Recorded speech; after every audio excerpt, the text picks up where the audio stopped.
Guys, good morning sa ating lahat dyan. I-share ko lang sa inyo ang aking lulutuin ngayong chicken na fritada guys. Sa aking sariling version. Yan.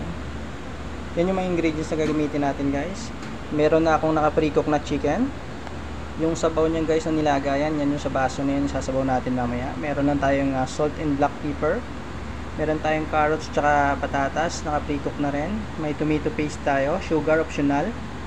Pagka trip nyo lang talaga medyo manamis-namis. May mozzarella cheese tayo para maging cheesy mamaya. Ito yung mga gagamitin natin pag-isa mamaya. Garlic, onions, tomatoes, at saka green bell pepper. Meron tayong cube. Pampalasa dagdag yan guys. Kaya ito yung mga ingredients na gagamitin natin. So sabayan nyo muna ako. I-share ko lang sa inyo kung paano ako magluto ng chicken fritada. Let's get started.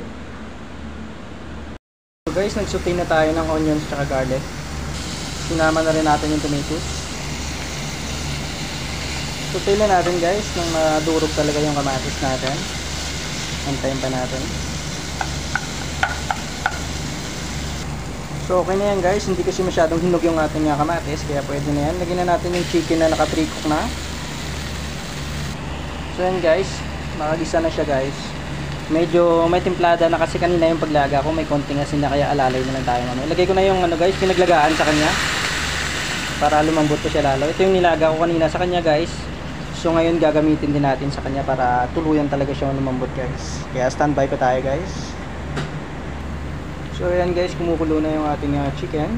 Lagyan natin ng pampalasa guys, yung cube.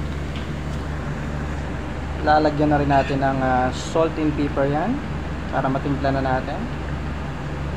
Yan, paminta.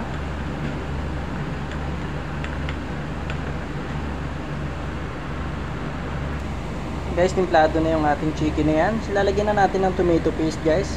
Kasi yung carrots natin tsaka yung patatas doon naka-pre-cook na rin yan, kaya mabilis nang maluto yan. So tomato paste lang muna. So yun na nga guys, naka-ready na yan. Tsaka malambot na rin yung ating chicken, naka-pre-cook na kanina. So lagyan na natin yung carrots tsaka patatas guys. Naka-pre-cook na rin yan, kaya ayos yan.